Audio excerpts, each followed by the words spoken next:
Hello everyone, this is Priyanka. Welcome back to my channel, and today I'm here with your new current topic of English grammar writing skill which I had taken for you, that is your notice writing. Yes, notice writing is very important for us because we can say that it is very important part of a question paper in our writing skill, especially in class 10th as well as the class 12th also.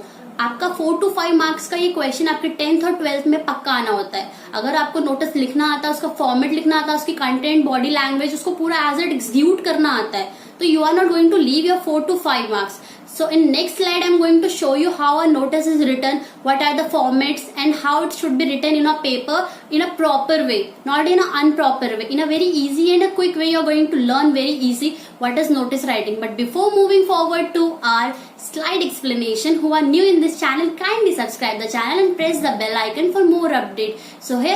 So in this video you are going to discuss about the notice writing from the writing skill chapter 1. Now what is notice writing? Notice writing होता क्या है? So notice is a short composition intended to convey information in a comprehensive manner. जो आपका notice writing होता है वो एक short composition होता है, मतलब एक छोटा सा composition होता है जो आपका कोई मैसेज कन्वे करता है एक comprehensive तरीके से. It is usually an advanced information about an event, an inauguration, a function and a program. जो आपका notice होता है means the notice is going to convey the information about what is going to be happen.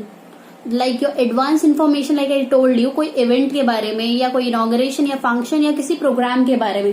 मतलब notice जो आपका होता है वो आपको advance में information बता देता है कि this is going to be happen and these are the instructions which you have to follow and this is going on that place and all. But notice may also be about something that had already happened. But notice उसके लिए भी लिखा जाता है जो चीजें पहले हो चुकी हैं. Like आपका कुछ खो गया है या lost and found या कोई भी पब्लिक नोटिस हो सकता है, किसी भी चीज को लेके आपके जनरल इंस्ट्रक्शंस हो सकते हैं उसमें. If we are going to say in short what is notice, अगर हम notice को short में देखेंगे कि notice होता क्या है, तो that will be like this. A notice is a written information about something that is going to happen or has happened. मतलब notice आप ये समझोगे कि एक written information होता है उस चीज के बारे में आपको convey करता है या बताता है जो चीजें होने वाली है और जो चीजें हो चुकी है, मतलब which is going to be happen and which is happened already. दो चीजें, एक तो going to be happen, second that is has happened, मतलब हो चुका है. So that is about your notice writing base. मतलब notice writing होता क्या है. Now there were few points while you are going to write a notice that you must include these all points in your notice writing. Number 1, name of the school or organization or a place. Whatever you are going to write in first line, that you have to write name of the school, your organization and that is place of its that organization. आपको सबसे पहली line में school, name of the school mention करना है या particular organisation का या कुछ भी, but they all should be in a block letters. Block letters mean you can say that is a capital letter. Second आपका आता है that is the word of a notice. The word notice आपको सबसे capital letter में उस line के नीचे एक वर्ड लिखना है, NOTICE, notice. After that a suitable heading, मतलब जो आपकी हेडिंग होती है या जिस टॉपिक पे आपने नोटिस लिखा है that you have to write it. Your third point that is date of issuing the notice. किस दिन वो इश्यू हो रहा है वो नोटिस, आपको वो डेट मेंशन करनी होती है लेफ्ट साइड में आपकी राइटिंग के. नेक्स्ट आता है आपका कंटेंट. अब कंटेंट क्या होता है? कंटेंट वो जिसमें आप नोटिस के बारे में पूरी डिटेल्स देते हो इन शॉर्ट वे कि कब होने वाला, क्या हुआ है या कुछ हो चुका है. This all called your content. मतलब जिसमें आपको कोई से भी what is that notice is about, date, time, venue या कोई भी नेसेसरी इन्फॉर्मेशन होती है आपके नोटिस से related. And at last, that is your left side corner of the page. You are going to do your signature. Your signature. Signature आपका running hand में हो सकता है, मतलब आप running hand writing में कुछ भी लिख सकते हो.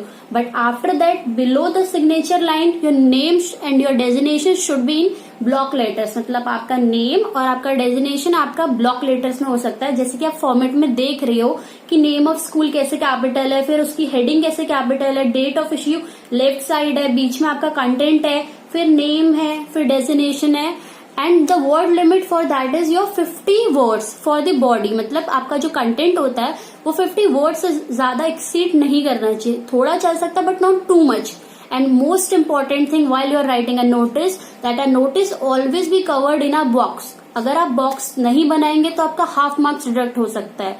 So that is about the notice. I'm giving you one more example. You can see that there is a question. You are Anupam, the editor of the school magazine of Modern Public School, and want to hold an inter-class competition to collect poem for the school magazine. Draft a notice for the students' notice board inviting entries. Mention all details required like entry details, dates, prizes, etc. Give your notice an appealing heading. मतलब आप अनुपम हो, it's not necessary. One more important thing, if the name is mentioned in your notice or question, that you have to write only that name, not your particular name or your else name. You are Anupam the editor of school magazine. आपको अगर question में ही आधी details available हैं तो आपको अपने मन से डिटेल्स ऐड नहीं करनी. That is the most important thing when you write something in a written way. आप अनुपम हो, एडिटर स्कूल मैगजीन, आपको एक मैगजीन एडिट करनी है मॉडर्न स्कूल के, और आपने उसमें एक इंटर क्लास कॉम्पिटिशन रखा है जिसमें आप बहुत सारी पोएम्स का कलेक्शन करते हैं. तो आपको बेसिकली डिटेल्स प्रोवाइड करनी है कि ये चीजें होनी है. So at first, that is, you will see in the first line, that is the name of a school, that is in a block letter, Modern Public School. And second line, you will see that the place is also in a block letter, New Delhi. Third line, you will see that the NOTIC, which I told you already, that is a notice word should be written on your third line. And at the after the notice line, your fourth line, you can say that the date of issuing, मतलब जब वो date issue होने वाला है. At after the date of issuing, you are just supposed to write your body. Means आपको content लिखना है जिसके बारे में आपका नोटिस है. Like it has written, an open competition will be held for these budding poets on 10 September at 10 a.m. in the school auditorium. Selected poems will be printed in the school magazine. Attractive prizes will be given to the best 3 entries. Those interested should contact the undersigned before 5 September. And ये आपकी body हो गई उस topic से related. At the end, Anupam, like Anupam, first line if you will see that's called a running hand writing. मतलब आप running hand में, जिसमें आपको कोई ना स्मॉल कैपिटल करना है ना कुछ करना है, जो भी आपका रनिंग हैंड होता है, मतलब चलते हुए आप जो भी लिखते हो स्पीड में या नॉर्मली बिना किसी इंस्ट्रक्शंस के, that called a running hand writing. And the next line you will see that the Anupam Kumar is a name that is written in the block letters, and at the end that its designation is given, editor school magazine. So that's a lot about your notice writing. So this is the explanation of your slide presentation of notice writing. I hope you understand each and every point what I had taught to you, what I had spoken to you in this slide. But if you're having any queries, no issue. What you have to do, you have to just write in the comment section and I'll clear your each and every doubt of particular line about this topic. And one more important thing, if I forgot something while explanation, you can add on this line also on the comment section. By this, other students will help very much about this topic. They can easily get to know what I left or what their problem they were having right now. So this is about the video. I hope you like the video. If you like it, share it, subscribe, comment. But don't forget to press the bell icon for more updates.